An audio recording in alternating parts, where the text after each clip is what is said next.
Hello friends, मैं संध्या आप सभी के स्वागत करती हूँ स्टडी करिकुलम में। आज हम लोग नागरिक शास्त्र शिक्षण सिविक्स जो आप लोग की डिमांड थे कि मैम सिविक्स के लेकर आइए। आज हम लोग सिविक्स के नागरिक शास्त्र के एमसीक्यूज टेस्ट स्टेज जो यूनिट 1 है, यूनिट वाइज हम लोग करके सॉल्व करेंगे। तो यूनिट 1 है जिसमें आपके एग्जाम के आने के बहुत ज़्यादा संभावना है। वही प्रश्न जो है आज आपको देखने को मिलेगा। तो संपूर्ण क्लासेस आप लोग देखिएगा और अभी तक आपने चैनल को सब्सक्राइब नहीं किए हैं तो सब्सक्राइब जरूर कर लीजिए और दोस्तों के बीच भी शेयर कर दीजिएगा। चलिए सेशन को स्टार्ट करते हैं। बीएड तीसरे सेमेस्टर के लिए ये बात आप लोग ध्यान दीजिएगा। इस क्लास के पीडीएफ आप लोग को टेलीग्राम पर मिल जाएगी, वहाँ से जाकर आप लोग ज्वाइन हो जाइए टेलीग्राम से। स्टडी करिकुलम करके टेलीग्राम भी बनाया गया है, वहाँ पर अगर नहीं सर्च करने पर मिल रहा है तो डिस्क्रिप्शन में इसका लिंक दे दिया जाएगा, यहाँ से आप लोग डायरेक्टली पहुँच जाएंगे टेलीग्राम पर। तो पीडीएफ जो है आप लोग डाउनलोड कर सकते हैं। तो सभी क्लास के पीडीएफ जो है वहीं पर प्रोवाइड कर दी जाती है। फर्स्ट प्रश्न देखते हैं। नागरिक शास्त्र है, नागरिक शास्त्र है, कला है, विज्ञान है, कला और विज्ञान है, इनमें से कोई नहीं। तो नागरिक शास्त्र कला और विज्ञान दोनों ही है। ध्यान दीजिएगा कि नागरिक शास्त्र कला और विज्ञान दोनों है, कोई एक नहीं। नागरिक शास्त्र को इंग्लिश में क्या कहते हैं? तो सिविक्स कहते हैं, ये सभी को पता भी है। क्या कहते हैं? तो इंग्लिश में इसको सिविक्स कहते हैं। सिविक्स जो है यह लैटिन भाषा के 2 शब्दों से मिलकर बना है। ध्यान दीजिएगा, किस भाषा से? तो लैटिन भाषा से। ध्यान दीजिएगा, लैटिन भाषा के 2 शब्द से मिलकर बना है। तो कौन कौन सा? एक होता है सिविक्स नागरिक और दूसरा होता है सिविटास जिसका अर्थ होता है नगर। और सिविक्स का वास्तविक अर्थ देखा जाए तो इसका अर्थ होता है नगर राज्य का सदस्य, नगर राज्य का सदस्य होता है। नेक्स्ट है, नागरिक शास्त्र के अंतर्गत किसका अध्ययन होता है? ऑप्शन आ कह रहा है कि समाज का, ऑप्शन ख कह रहा है कि सामाजिक संगठनों का, ऑप्शन ग कह रहा है कि नागरिक का, ऑप्शन घ कह रहा है कि उपयुक्त सभी का।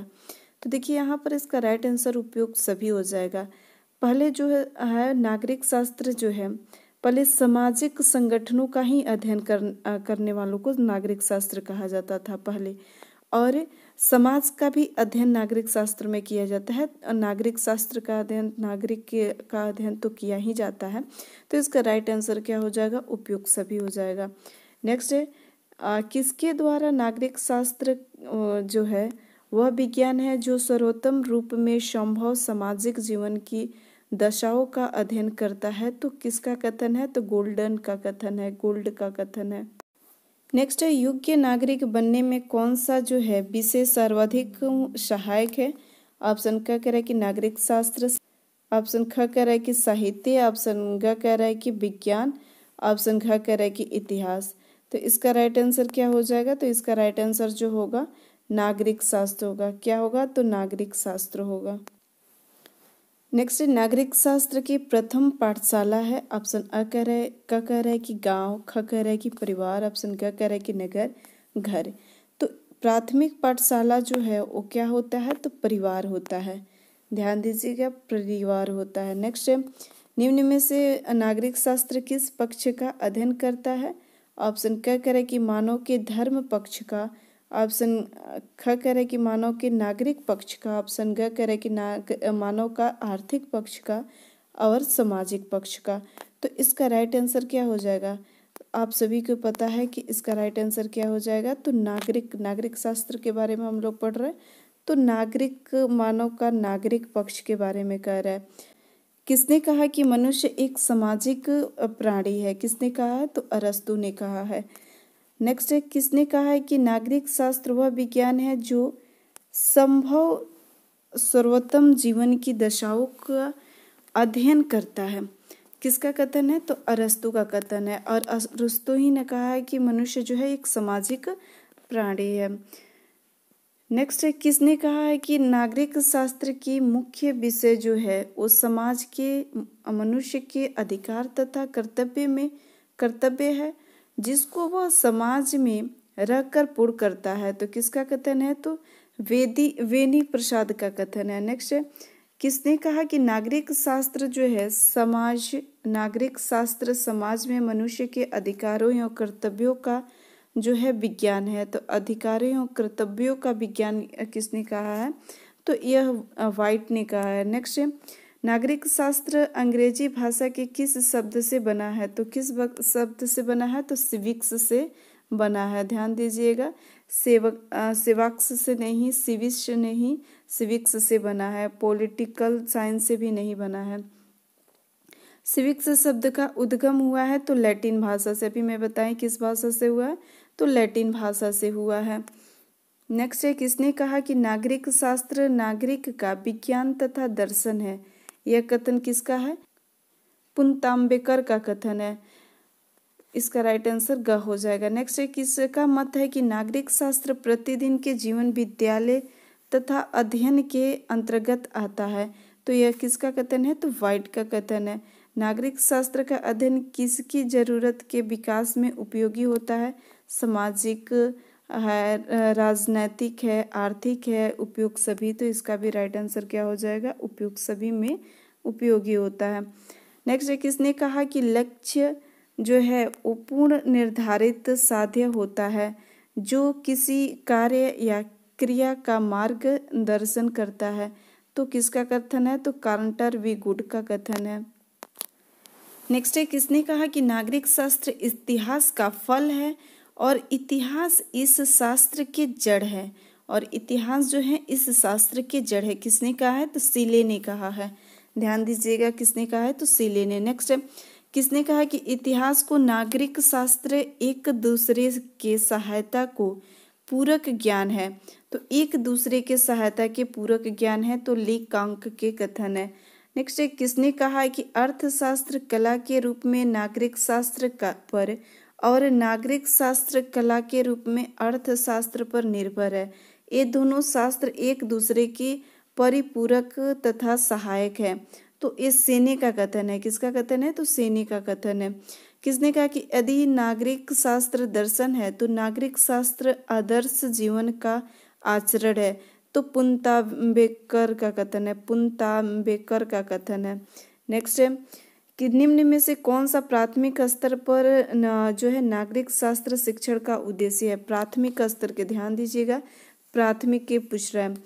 राष्ट्रीय का भावना विकास, श्रम के प्रति प्रशंसात्मक दृष्टिकोण, विभिन्न भौतिक साधनों का विकास। तो ये सभी हो जाएगा।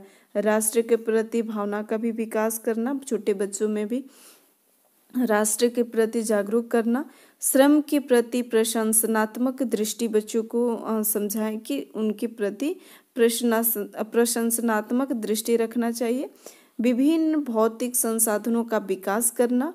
तो इसका राइट आंसर क्या हो जाएगा? उपयुक्त सभी हो जाएगा। प्राथमिक शिक्षण के बारे में कह रहा है। निम्न में से माध्यमिक स्तर पर नागरिक शास्त्र शिक्षण का उद्देश्य क्या होता है? तो लोकतंत्र की आवश्यकता, परिवर्तन प्रक्रिया का ज्ञान और अंतर्राष्ट्रीय भावना का विकास। और ध्यान दीजिएगा, माध्यमिक स्तर पर बालक जब आता है तो अंतर्राष्ट्रीय भावना का विकास होता है।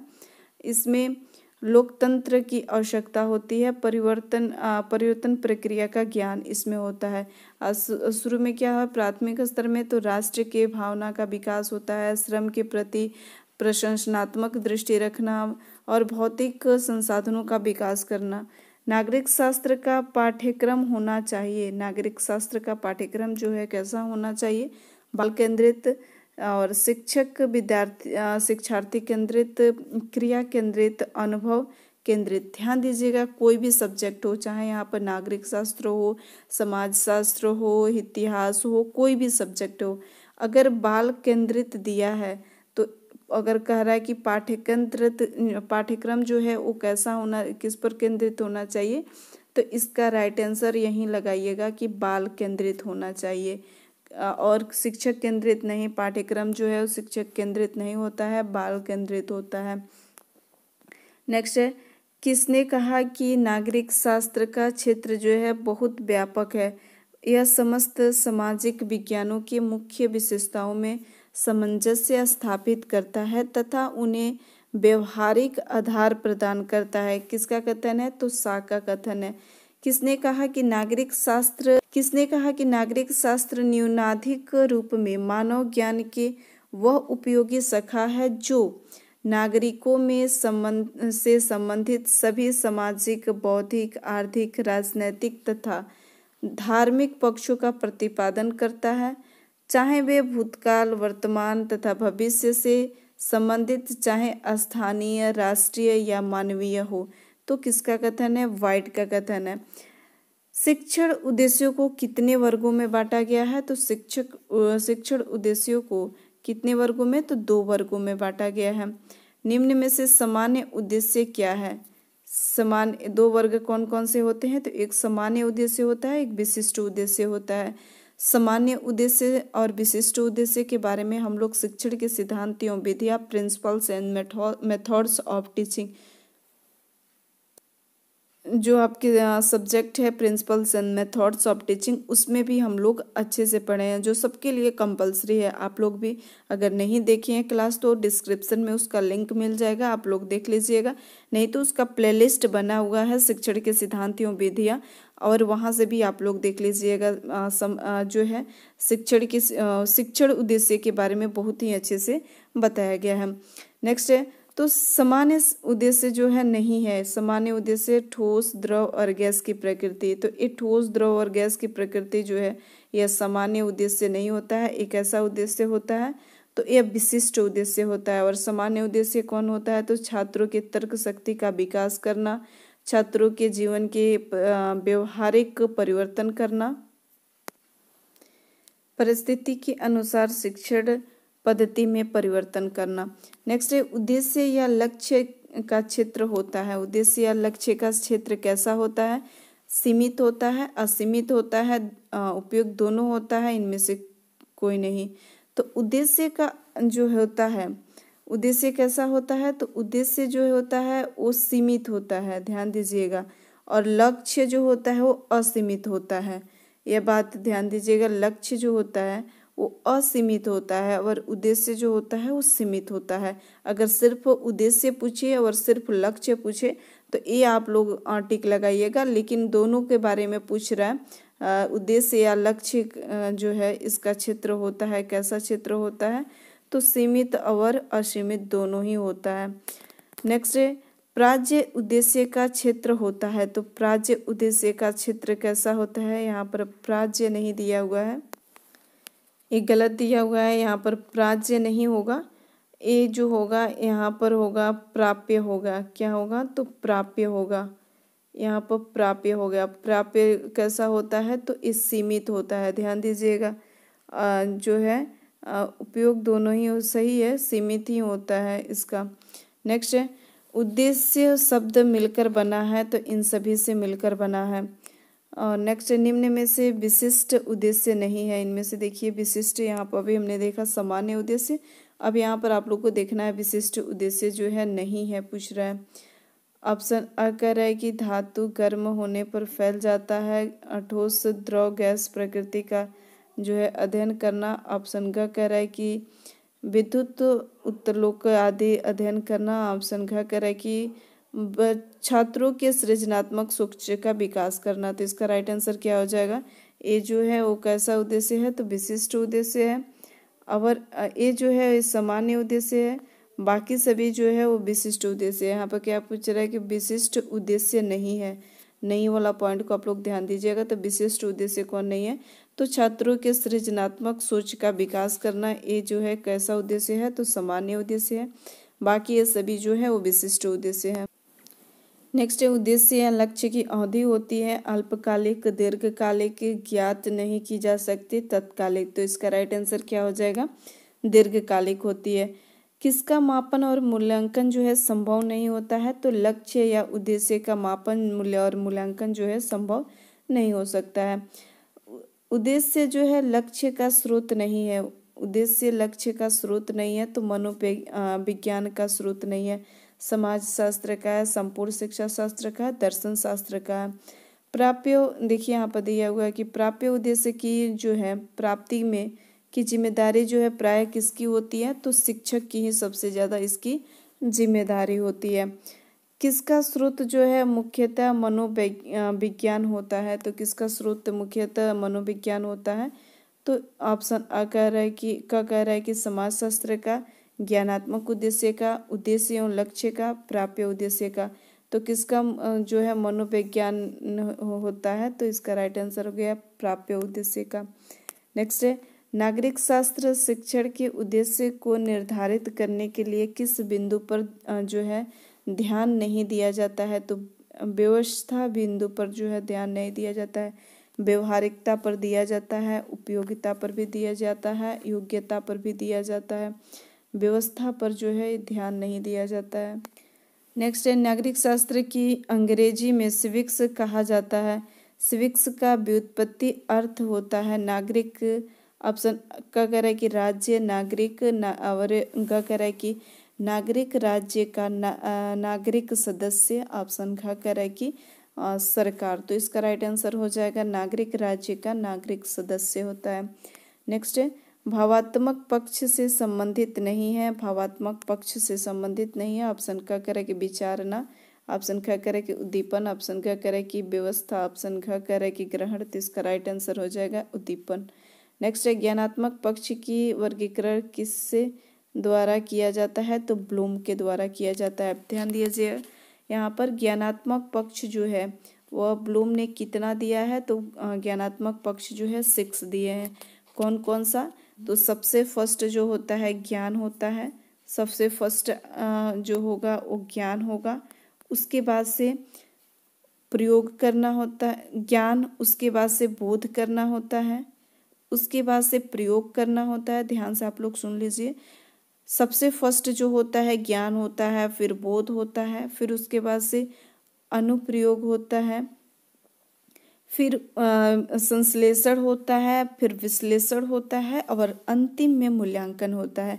कभी कभी आपके एग्जाम में प्रश्न ऐसे भी बन जाते हैं कि ब्लूम का जो है सबसे प्रथम नियम जो है वो कौन सा दिए हैं, तो ज्ञान है, और सबसे अंतिम में कौन सा होता है, तो मूल्यांकन होता है। ये पॉइंट आप लोग ध्यान दीजिएगा। क्रथवाल एवं मसीहा और ब्लूम जो है ये तीनों मिलकर क्या दिए हैं, तो ये तीनों मिलकर जो है वो भावात्मक पक्ष दिए हैं, और सिम्पसन जो है वो क्रियात्मक पक्ष दिए हैं। ज्ञानात्मक पक्ष को ब्लूम द्वारा कब प्रस्तुत किया गया है, क्रियात्मक पक्ष को ब्लूम के द्वारा कब प्रस्तुत किया, तो इसका राइट आंसर हो जाएगा 1956 में प्रस्तुत किया गया है। नेक्स्ट है, नागरिक शास्त्र के पाठ्यचर्या में संज्ञानात्मक वैधता का अर्थ है छात्रों के संज्ञानात्मक स्तर में अनुसार सामग्री का समायोजन। ऑप्शन ख है कि पाठ्य वस्तु का तुच्छीकरण। ऑप्शन ग है नागरिक शास्त्र के उचित मजेदार तत्वों को शामिल करना। ऑप्शन ग है नागरिक शास्त्र की अवधारणाएं समय के साथ कैसे विकसित होती है का समावेशन। तो इसका राइट आंसर हो जाए छात्रों के संज्ञानात्मक स्तर के अनुसार सामग्री का समायोजन। नेक्स्ट है, इनमें से कौन जो है ज्ञानात्मक पक्ष के अंतर्गत नहीं आते हैं। ज्ञानात्मक पक्ष के अंतर्गत जो है कौन नहीं आते हैं, ध्यान दीजिएगा। तो इसका विश्लेषण भी आता है, मूल्यांकन भी आता है। मूल्यांकन सबसे अंतिम में होता है। तो उपयोग जो है नहीं आता है। तो इसका राइट आंसर क्या हो जाएगा, सबसे फर्स्ट में क्या होता है, ज्ञानात्मक पक्ष किसने दिया है, तो ब्लूम ने दिया है। कितने, तो 6 हैं। सबसे फर्स्ट जो है कौन सा है, तो ज्ञान होता है, फिर बोध होता है, उसके बाद से प्रयोग होता है, और फिर उपयोग नहीं होता है। ध्यान दीजिएगा, उपयोग नहीं होता है, प्रयोग होता है। उसके बाद से संश्लेषण होता है, फिर विश्लेषण होता है, और अंतिम जो है छठा जो है वो मूल्यांकन होता है। और भावात्मक पक्ष किसने दिया है, तो क्रथवाल और मसीहा ने दिया है, ब्लूम ने। तीनों ने मिलकर भावात्मक पक्ष दिए। और भावात्मक पक्ष भी कितने होते हैं, तो भावात्मक पक्ष जो होते हैं यह भी 6 होते हैं। नेक्स्ट है, राष्ट्रीय पाठ्यचर्या रूपरेखा जो है वह 2005 के अनुसार अच्छी नागरिक शास्त्र शिक्षण होना चाहिए। बच्चे के प्रति निष्ठ, विद्यालय के वातावरण के प्रति निष्ठ, कक्षा कक्ष संस्कृति के प्रति निष्ठ, नागरिक शास्त्र शिक्षण के प्रति निष्ठ। तो इसका राइट आंसर हो जाएगा बच्चों के प्रति निष्ठ। नेक्स्ट है शैक्षिक उद्देश्यों के वर्गीकरण जो है संबंधित है, किससे संबंधित है? संज्ञानात्मक से, भावात्मक से, मनोगत्यात्मक पक्ष से। तो इसका राइट आंसर क्या हो जाएगा? शैक्षिक उद्देश्यों का वर्गीकरण जो है किससे संबंधित है? तो सभी से संबंधित है। नेक्स्ट है उद्देश्यों के प्रकार है। ऑप्शन का कह रहा है कि शैक्षिक उद्देश्य, शिक्षण उद्देश्य, दोनों। तो उद्देश्य के जो प्रकार होते हैं वो शैक्षिक उद्देश्य और शिक्षण उद्देश्य दोनों होते हैं। और उद्देश्य के कितने पक्ष होते हैं? तो 3 पक्ष होते हैं। ज्ञानात्मक पक्ष का उद्देश्य है तो ज्ञानात्मक का कौन सा है? ज्ञान होता है, बोध होता है, प्रयोग होता है।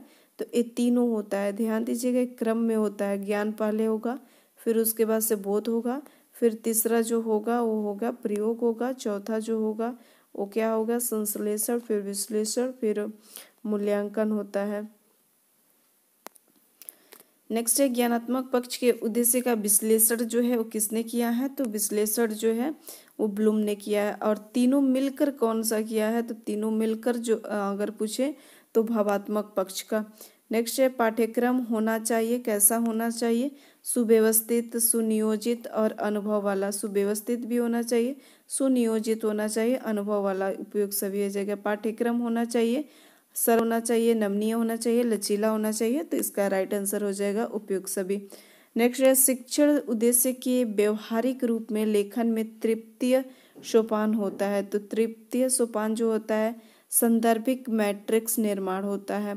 नेक्स्ट है ब्लूम के ज्ञानात्मक पक्ष से संबंधित कार्य की परख में सूची के अनुवाद करना किसके अंतर्गत आता है? देखिए सूची के अनुवाद जो है वो प्रथम जो है वो किसके अंतर्गत आएगा? सूची के जो है निर्माण के अनुवाद करना किसके अंतर्गत आएगा? तो बोध के अंतर्गत आएगा।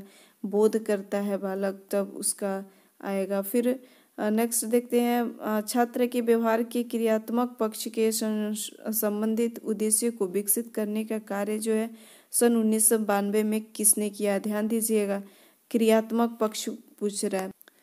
तो इसका राइट आंसर क्या हो जाएगा? सिम्पसन होगा, हैरो नहीं होगा, यहाँ पर गलत दिया हुआ है, सिम्पसन होगा। आप लोग भी देख लीजिएगा इसमें थोड़ा, लेकिन है सिम्पसन ही होना चाहिए।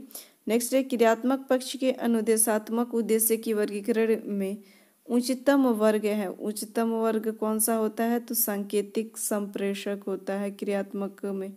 नेक्स्ट है लेखन विधि में मैगर ने किसकी वर्गीकरण का आधार बनाया है? तो ब्लूम के वर्गीकरण का आधार बनाया है मैगर ने। पाठ्यक्रम का अर्थ क्या होता है? तो विषय वस्तु, विद्यालय परिस्थितियों में क्रिया, यूं अनुभव। ऑप्शन क्या कह रहा है कि प्रकरण, और घर कह रहा है कि उपयोग सभी। तो इसका राइट आंसर भी हो जाएगा उपयोग सभी। नेक्स्ट है पाठ्यक्रम आवश्यक है। पाठ्यक्रम जो है आवश्यक है अध्ययन अध्यापन में, उद्देश्यों की पूर्ति करने में, व्यवहारगत जो है परिवर्तन में, और उपयोग सभी में। तो इसका राइट आंसर हो जाएगा उपयोग सभी में। पाठ्यक्रम जो है शब्द की उत्पत्ति हुई है लैटिन भाषा से, जर्मन भाषा से, फ्रेंच भाषा से, हिंदी भाषा से। तो पाठ्यक्रम की उत्पत्ति जो है लैटिन भाषा से हुई है। और हम लोग अभी नागरिक शास्त्र पढ़ रहे हैं तो नागरिक शास्त्र के भी उत्पत्ति किस भाषा शब्द से हुई है? तो लैटिन भाषा से। दोनों पॉइंट आप लोग ध्यान दीजिएगा। नेक्स्ट है पाठ्यक्रम जो है वो पर्यावरण में होने वाले क्रियाओं का योग है। तो एनन का कथन है। किसका कथन है? तो एनन का है। नेक्स्ट है पाठ्यक्रम निर्माण का बुनियादी सिद्धांत है। बुनियादी सिद्धांत जो है उपयोगिता का सिद्धांत है। कौन सा है? उपयोगिता का सिद्धांत है। नहीं नेतृत्व का सिद्धांत है, नहीं केंद्रित का, नहीं समावेशन का सिद्धांत है। नेक्स्ट है निम्नलिखित में से कौन सा जो है वो पाठ्यक्रम का आधार नहीं है? तो आधार नहीं है तो सांस्कृतिक जो है ये आधार नहीं है, सामाजिक आधार है, और शैक्षिक आधार है, वैज्ञानिक आधार है, लेकिन सांस्कृतिक आधार जो है यह नहीं है। नेक्स्ट है ज्ञानात्मक उद्देश्यों को व्यवहारिक रूप में लिखने की विधि जो है किसने दिया है? तो व्यवहारिक रूप में लिखने जो है रॉबर्ट मिलर ने। किसने दिया है? तो रॉबर्ट मिलर ने दिया है। और किस ज्ञानात्मक पक्ष किसका है? तो ज्ञानात्मक अगर पक्ष पूछे, ध्यान दीजिएगा सिर्फ ज्ञानात्मक पक्ष सिद्धांत उद्देश्य लगाकर आप लोग ब्लूम मत यहाँ पर टिक लगाइएगा, पढ़ लीजिएगा कि क्या पूछ रहा है। तो ज्ञानात्मक उद्देश्य को व्यवहारिक रूप में लिखने की विधि कह रहा है, तो किसने दिया है? तो मिलर ने। नेक्स्ट है क्रियात्मक उद्देश्य को व्यवहारिक रूप में लिखने की विधि जो है दिया है। और ध्यान दीजिएगा, क्रियात्मक उद्देश्य को व्यवहारिक रूप में लिखने की विधि किसने दिया है? तो मिलर ने दिया है। यह भी ध्यान दीजिएगा, यह भी मिलर ने ही दिया है। नेक्स्ट है RCEM जो है, RCEM संबंधित किससे है? तो उद्देश्य के वर्गीकरण से संबंधित है। ऑप्शन ख कह रहा है कि मूल्यांकन के वर्गीकरण से नहीं, मानव के मापन के वर्गीकरण से नहीं, और पाठ्य पुस्तक के वर्गीकरण से नहीं। प्राप्य उद्देश्य होता है कैसा होता है? तो विशिष्ट होता है, सामान्य होता है, व्यापक होता है, और वस्तुनिष्ठ नहीं होता है, नहीं सामान्य होता है, नहीं व्यापक होता है। तो कैसा होता है? तो विशिष्ट होता है। यह किसका कथन है? कि उद्देश्य पहले से सोचा हुआ एक लक्ष्य है जो किसी प्रक्रिया को दिशा प्रदान करता है। तो किसका कथन है? तो डीवी का कथन है। नेक्स्ट है निम्न में से शैक्षिक उद्देश्यों का स्रोत है। ऑप्शन का कह रहा है कि व्यक्तिगत ज्ञान, समाज, उपयोग सभी। तो इसका राइट आंसर हो जाएगा उपयोग सभी। नेक्स्ट है शैक्षिक उद्देश्यों को निर्धारण करने का उपागम है। तो निर्धारण करने का समस्या का पर आधारित उपागम, पृष्ठभूमि क्षेत्रों का अध्ययन, व्यापक क्षेत्रों का विश्लेषण। तो इसका राइट आंसर उपयोग सभी हो जाएगा। किसकी परिभाषा जो है? उद्देश्य वह बिंदु अथवा साधन है जिसके दिशा में कार्य को अग्रसर किया जाता है तथा उनके अनुसार किसी क्रिया के माध्यम से कोई पूर्व नियोजन जो है परिवर्तन लाया जाता है। तो किसका है? तो रॉबर्ट मेगर का है ये कथन। नेक्स्ट है ज्ञानात्मक उद्देश्यों का 6 पक्ष में विस्तार किसने दिया है? ज्ञानात्मक उद्देश्यों का 6 पक्ष में विस्तार जो है किसने दिया है?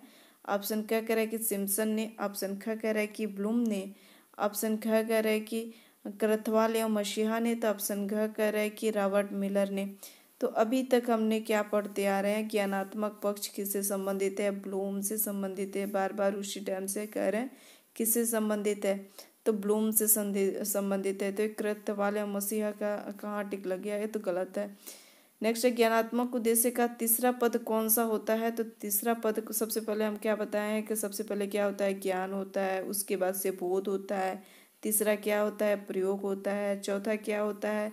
तो संश्लेषण होता है, पांचवा क्या होता है? तो विश्लेषण होता है, छठा क्या होता है? तो मूल्यांकन होता है। ये आप लोग ध्यान दीजिएगा, इसका क्रम आप लोग कहीं नोट डाउन कर लीजिए और याद कर लीजिएगा। भावात्मक उद्देश्य का 5वां पद कौन सा होता है? और ध्यान दीजिए कि भावात्मक उद्देश्य पूछ रहा है, तो भावात्मक उद्देश्य का संगठन 5वां होता है। संश्लेषण तो इसमें होगा नहीं, विश्लेषण तो इसमें होगा नहीं क्योंकि ये ज्ञानात्मक पक्ष में है। अब 2 कंफ्यूज आप लोग को करने वाला रहेगा, कुछ ऐसे करके आप लोग को क्रॉस करके आप लोग उसको टिक लगाइएगा अगर नहीं समझ में आ रहा है प्रश्न तो इन दोनों में आप लोग को जो भी समझ स्वाभाविकरण या संगठन, तो 5वां पद पूछा है, तो 5वां पद जो होता है कौन सा होता है? संगठन होता है। मनोशारीरिक उद्देश्य का अंतिम पद जो है कौन सा होता है? अंतिम पद कौन सा होता है? आदत बनाना, मूल्यांकन। तो मनोशारीरिक उद्देश्य, अभी हमने ज्ञानात्मक पक्ष के अगर अंतिम पक्ष पूछा जाता तो मूल्यांकन होता, ये बात आप लोग ध्यान दीजिएगा। लेकिन यहाँ पर मनोशारीरिक उद्देश्य का अंतिम पद पूछा है तो आदत बनाना होता है। भावात्मक पक्ष जो है 6 पदों के विस्तार किसने किया है? तो किसने किया है? तो क्रथवाल एवं मसीहा ने किया है और ब्लूम ने भी किया है। ध्यान दीजिएगा, ये दोनों ऑप्शन सही है इसका। नेक्स्ट है निम्न में से कौन जो है सही नहीं है? लक्ष्य और उद्देश्य समान होते हैं। लक्ष्य और उद्देश्य जो है समान होते हैं, नहीं वाला पॉइंट पर आप लोग अंडरलाइन जरूर कर लीजिएगा। ऑप्शन ख कह रहा है कि उद्देश्य विद्यालय के कार्यक्रमों द्वारा प्राप्त किए जा सकते हैं। ऑप्शन ग कह रहा है कि लक्ष्य केवल विद्यालय के कार्यक्रमों द्वारा प्राप्त नहीं किए जा सकते हैं। ऑप्शन घ कह रहा है कि लक्ष्य शैक्षिक कार्यक्रमों में निर्देशात्मक होते हैं। तो इसका राइट आंसर हो जाएगा लक्ष्य और उद्देश्य समान होते हैं। एक किसने कहा? समान नहीं होते हैं। लक्ष्य जो होता है वह होता है कि यह असीमित होता है। लक्ष्य जो होता है कैसे, अभी हमने पहले ही आप लोग को शुरू में ही बताया है। तो लक्ष्य कैसा होता है? तो लक्ष्य जो होता है यह असीमित होता है और उद्देश्य जो होता है वो कैसा होता है? तो सीमित होता है। इसको जो है उद्देश्य आप जल्दी ही प्राप्त कर लीजिएगा, लेकिन लक्ष्य में आपके ज़्यादा समय लगेंगे प्राप्त करने में। निम्न में से कौन सा नागरिक शास्त्र सीखने का एक महत्वपूर्ण उद्देश्य है? तो नागरिक शास्त्र सीखने का एक महत्वपूर्ण उद्देश्य जो है छात्रों के बीच ईमानदारी, अखंडता, यही सबसे बड़ी महत्वपूर्ण है। विज्ञान का ज्ञान प्राप्त करने में सहभागियों की मदद करना, यह भी सही है, लेकिन कह रहा है कि महत्वपूर्ण उद्देश्य पूछा है। नागरिक शास्त्र सामग्री की जानकारी एकत्र करना, जानकारी, यह भी सही है। विज्ञान का ज्ञान प्राप्त करना, यह भी सही है, विज्ञान के ज्ञान प्राप्त कर लो, लेकिन छात्रों के बीच ईमानदारी, अखंडता होना, यह इसका मेन उद्देश्य होता है। नेक्स्ट है, निम्न में से कौन सा जो है उद्देश्य उच्च प्राथमिक स्तर पर नागरिक शास्त्र शिक्षण का नहीं होना चाहिए? नागरिक शिक्षार्थियों को नागरिक शास्त्र के तथ्य प्रस्तुत करना, तो यही इसका राइट आंसर हो गया। तथ्य कहीं जो है प्रस्तुत नहीं करना रहता है। छात्रों के रोजमर्रा के अनुभव से विज्ञान को जोड़ना, ये बात तो सही है, पूर्णतः सही है। नेक्स्ट कह रहा है कि वैज्ञानिक स्वभाव के जिज्ञासा और साधन का पोषण, यह भी सही है। मूल्यों को समझना, तो इसका मूल्यों को भी समझना सही है। नेक्स्ट है, प्राथमिक स्तर पर नागरिक शास्त्र शिक्षण का उद्देश्य। प्राथमिक स्तर पर नागरिक शास्त्र शिक्षण का उद्देश्य कैसे होता है? कौशल रुचि अभिव्यक्ति, कौशल रुचि अभिव्यक्ति, क्षमता, प्रशंसा, खाली समय का सदुपयोग। ऑप्शन ग कह रहा है कि ज्ञान, समझ और अनुप्रयोग। तो किस पर आधारित होता है? तो ज्ञान पर आधारित होता है, समझ पर आधारित होता है और अनुप्रयोग पर। नेक्स्ट है, उद्देश्य की पूर्ति के लिए शिक्षक को कई छोटे छोटे लक्ष्य जो है बनाने पड़ते हैं। तो इसका राइट आंसर क्या हो जाएगा? प्राप्य। यहाँ पर ध्यान दीजिएगा, प्राप्य है। प्राप्य उद्देश्य में कई छोटे छोटे लक्ष्य जो है बनाने पड़ते हैं। प्राप्य उद्देश्य को तैयार करने में विशेष रूप से ध्यान रखा जाता है। किस बात की ध्यान रखा जाता है? तो विषय वस्तु की प्रकृति पर, विषय के जो है विशेषज्ञों के राय का, बालकों की आवश्यकताओं योग्यताओं का, ये दोनों का ही, तीनों का ही ध्यान रखा जाता है। निम्न में से कौन सा जो है रुचि उद्देश्य है?